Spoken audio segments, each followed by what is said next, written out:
कोलकाता के RG Kar medical college और अस्पताल में एक महिला ट्रेनी डॉक्टर के साथ हैवानियत की वारदात से पूरा देश इस समय गुस्से में है। इस घटना के खिलाफ डॉक्टर से लेकर आम जनता, नेता सभी सड़कों पर उतरकर विरोध प्रदर्शन कर रहे हैं। पश्चिम बंगाल की मुख्यमंत्री ममता बनर्जी और उनकी सरकार इस मसले पर चौतरफा घिरी हुई नजर आ रही है और रही सही कसर आज सुप्रीम कोर्ट ने भी पूरी कर दी। सुप्रीम कोर्ट ने कहा कि हम इस पूरे मामले में निगरानी करेंगे। चीफ जस्टिस डीवाई चंद्रचूड़ ने कहा कि देश एक और रेप हत्या मामले का इंतजार नहीं कर सकता। सुप्रीम कोर्ट ने इस मामले में जो कहा है वो ममता सरकार के लिए बड़ा झटका है, लेकिन आज की सियासत में किसी भी सरकार की सेहत पर इससे क्या फर्क पड़ता है, क्योंकि सियासत में नैतिकता तो करीब विलुप्त ही हो चुकी है। नमस्कार, मैं अभय राय। सुप्रीम कोर्ट ने ट्रेनी डॉक्टर हैवानियत मामले में राष्ट्रीय प्रोटोकॉल तैयार करने के लिए सर्जन मेजर आरपी सरीन की अध्यक्षता में 10 सदस्यीय राष्ट्रीय टास्क फोर्स का गठन किया और उससे 3 हफ्ते में अंतरिम रिपोर्ट देने को कहा है। साथ ही सुप्रीम कोर्ट ने सीबीआई से 22 अगस्त को स्टेटस रिपोर्ट सौंपने को भी कहा है। चीफ जस्टिस डीवाई चंद्रचूड़ की अगुवाई वाली 3 सदस्यीय बेंच में जस्टिस जेबी पारदीवाला और जस्टिस मनोज मिश्रा ने इस मामले में सुनवाई की। वहीं सीबीआई की ओर से सॉलिसिटर जनरल तुषार मेहता ने दलील रखी, जबकि पश्चिम बंगाल सरकार की ओर से वरिष्ठ वकील कपिल सिब्बल पेश हुए और बंगाल डॉक्टर संघ सहित अन्य याचिकाकर्ताओं के भी वकील पेश हुए।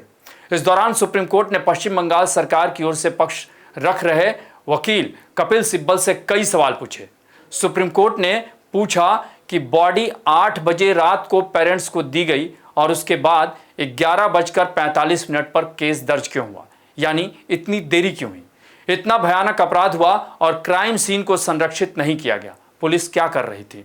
शुरुआत में मर्डर केस दर्ज नहीं किया गया, क्यों? कॉलेज के प्रिंसिपल उस समय क्या कर रहे थे? कॉलेज के प्रिंसिपल ने एक्शन क्यों नहीं लिया? इस तरह के कई सवाल सुप्रीम कोर्ट ने पश्चिम बंगाल सरकार के तरफ से पेश वकील से पूछे। चीफ जस्टिस ने कहा कि यह सिर्फ कोलकाता का एक भयावह मामला नहीं है, बल्कि देश के डॉक्टरों की सुरक्षा का मामला है। खासतौर पर महिला डॉक्टरों की सुरक्षा और उनके वर्किंग आवर का मुद्दा है और महिलाओं की सुरक्षा को लेकर एक राष्ट्रीय सहमति बननी चाहिए। सुप्रीम कोर्ट ने यह भी कहा कि राज्य में इतने प्रदर्शन हो रहे हैं, डॉक्टर, सिविल सोसाइटी, वकील सभी ने इस मामले में रोष व्यक्त किया है। कोर्ट ने उनसे धैर्य रखने को कहा और साथ ही ये भी कहा कि हम चाहते हैं कि व्यवस्था बेहतर हो। सुप्रीम कोर्ट का कहना है कि राज्य से अपेक्षा की गई थी कि वह कानून और व्यवस्था बनाए रखे और अपराध स्थल की सुरक्षा के लिए राज्य मशीनरी तैनात करेगी, लेकिन हम यह समझाने में असमर्थ हैं कि राज्य ऐसा क्यों नहीं कर सका।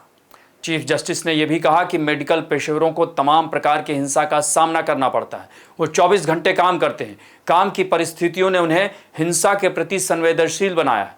सुप्रीम कोर्ट ने यह भी कहा कि ममता सरकार ये भी सुनिश्चित करे कि जो लोग अस्पताल के अंदर हुई तोड़फोड़ में शामिल थे उनके खिलाफ कार्रवाई की जाए। सुप्रीम कोर्ट का कहना था कि हम पीड़िता की तस्वीरें और नाम सोशल मीडिया पर प्रसारित होने से बहुत चिंतित हैं। कोर्ट का यह भी कहा कि डॉक्टरों को क्या क्या सुविधा मिलनी चाहिए, मसलन आपातकालीन कक्ष के क्षेत्रों में अतिरिक्त सुरक्षा की आवश्यकता हो सकती है, हथियारों का प्रवेश करने से रोकने के लिए बैगेज स्क्रीनिंग की व्यवस्था हो, अगर कोई व्यक्ति मरीज नहीं है तो उसे एक सीमा से अधिक की अनुमति नहीं दी जानी चाहिए, भीड़ को नियंत्रित करने के लिए सुरक्षा की व्यवस्था होनी चाहिए, डॉक्टरों के लिए विश्राम कक्ष और डॉक्टरों नर्सों के लिए आराम करने के लिए अलग अलग जगह हो। ऐसे क्षेत्रों में बायोमेट्रिक्स और चेहरे की पहचान भी होनी चाहिए। सभी क्षेत्रों में समुचित प्रकाश की व्यवस्था हो और सभी स्थानों पर सीसीटीवी हो। चिकित्सा पेशेवरों के लिए रात 10 बजे से सुबह 6 बजे तक परिवहन का भी इंतजाम हो। दुख और संकट से निपटने के लिए कार्यशालाओं का भी आयोजन होना चाहिए। संस्थागत सुरक्षा उपायों का तिमाही ऑडिट हो। आने वाले लोगों के अनुरूप पुलिस बल की स्थापना हो। बहरहाल सुप्रीम कोर्ट ने साफ किया है कि टास्क फोर्स चिकित्सा पेशेवरों की सुरक्षा, भलाई और अन्य संबंधित मामलों पर विचार करेगी। इसका काम लिंग आधारित हिंसा को रोकना, intern, resident, non resident doctor को सम्मानजनक कामकाज के लिए राष्ट्रीय योजना तैयार करना है। वैसे सुप्रीम कोर्ट ने जो कहा वो काफ़ी गंभीर और अहम बात है, लेकिन कोई व्यवस्था तभी सुधर सकती है जब सरकार इस पर गंभीरता से अमल करे। अब देखना यह है कि पश्चिम बंगाल सरकार इस मामले पर कितनी गंभीरता से काम करती है। आपको हमारी ये रिपोर्ट कैसी लगी इसे कमेंट बॉक्स में ज़रूर बताएं और अन्य खबरों से अपडेट रहने के लिए बने रहें हमारे साथ, क्योंकि हम हैं बुलंद भारत टीवी, ताकत आपकी।